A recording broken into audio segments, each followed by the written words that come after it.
today we're going to be chatting about a question I hear an awful lot, and that is, do I even really need a website to run my wellness business? Well, technically no. Of course you don't. You don't have to have a website to start or get your business up and running. Lots of people get started with some list of clients or relying on the studios or practitioners they work with to market their services. Maybe they've got a Facebook page, an Instagram page, and a link to Venmo or PayPal. And that's great. It's a perfectly acceptable and great way to get started and to build your business. But over time, and especially as your client base grows, that can get a little unwieldy and chaotic. So having a website where you can have everything in one place and provide a functional and seamless experience for your customers is a really great idea. When you're ready, when it's in your budget. And you can even just get started with a one-page website. It doesn't have to be super fancy. So think of it this way. Think of your website as an extension of yourself, as your digital resume. It can lend a sense of credibility and professionalism to you, and not only to your existing and potential clients, but also to potential employers down the road. So if you might be looking to teach at a different studio or work with some different practitioners, and you go to inquire about a job and you hand them your resume. Well, what if that resume also had a link to your website on it? And they could go to your website and they could learn everything they would want to know about you, and through the design of your website, they would also get a really good sense of your vibe and who you are and whether or not you might be a good fit with them. You might stand out above your competitors. So something to think about there. And now let's talk about your clients, for example. Now, if you're currently just kind of got a few different pieces of software, or you're linked to PayPal or Venmo going, or an email list, and you're kind of cobbling those together and you're sending your clients to multiple different places or to different studios to book your services, it can get a little chaotic for them too. If you have everything on a website, you have one place that you can send them where they can find out what you teach, they can find out where you teach, and how to book your classes or your services. And what if you're not just teaching at studios, or maybe you do privates or do separate consultations with folks? You can also provide how to book those services there as well. So it's all in one cohesive spot.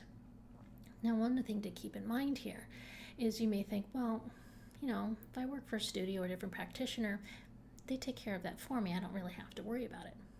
Well, true, but what if you decide to leave that place and go work someplace else, or maybe decide to kind of do everything online and not work in a studio or with a practitioner? When do you do that? Well, you can't necessarily rely on the studio or that practitioner to hand over the client email list and say, go ahead and let them all know where you're going. If you're lucky, they might. But that's their data too. That's their client base. They may not so willingly give that out. If you have students and clients that you work with regularly, letting them know that you have a website gives them an in to knowing that if you should move on at some point in time, they'll know where to find you on your website, and they can find out where to work with you in the future if they want to. So it's great for the longevity and stability of your business from that perspective as well. So really, you should keep that in mind. Another great thing about having a website, it's a great place to share your testimonials. People love social proof, and just having a Facebook page and Instagram isn't probably going to be enough for you. On a website, you can gather all those really great things your clients say about you and put them all up in one page. So potential clients, even potential employers, again, will be seeing that and seeing all that positive feedback. And that builds your trust factor with potential clients. So being able to showcase that on your website is a really important thing to do as well. Now, a professional, functional, and well-designed website is an opportunity to make a great impression. But the opposite holds true as well.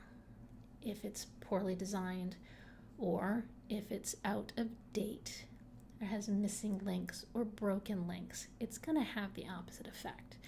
So when you decide to build a website or have someone build it for you, you have to take maintenance into consideration as well.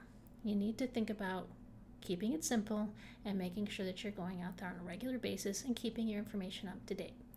You don't want to have a link to a studio that you don't teach at anymore, or you don't want to have your schedule be for 4 months ago and not have a current schedule listed, or the link to your payment processor broken. It's simple, basic things, but it does require a little bit of effort, and you need to be on top of keeping that information up to date. So you need to take that into consideration when you're going to be building your website, is knowing that I have to maintain this, and how much do I want to do, or how much do I need to outsource, which is also a perfectly acceptable solution. You don't have to do everything. There are people that can help you and make it as seamless as possible for you. But it's not just a set it and forget it kind of a thing. Your website is a living, maybe not breathing, but it's a dynamic thing, and it's got to be constantly evolving. And that's the other thing I want to touch on, and why it's also so great to have a website.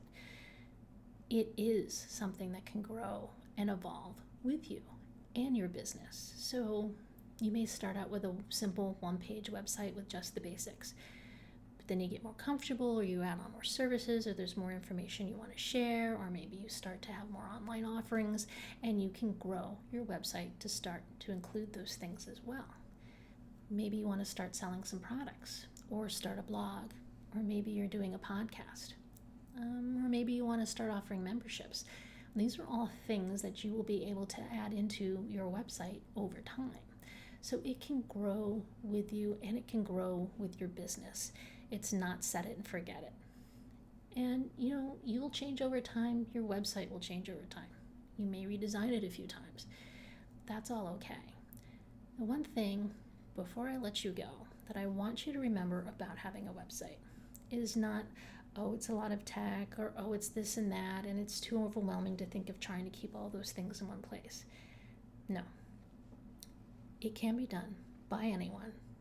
You can do it. And it will serve you great in the long term because it's yours. And that's what I want you to take away from this.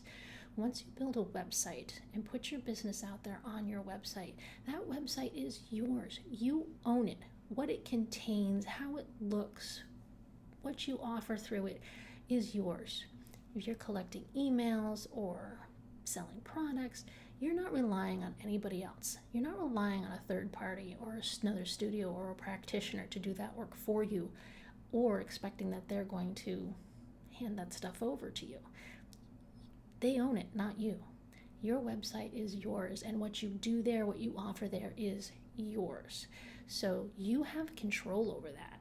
And as a business owner, whether you're a solopreneur or you start to work with a team, having control over your business and taking ownership of these assets is incredibly important.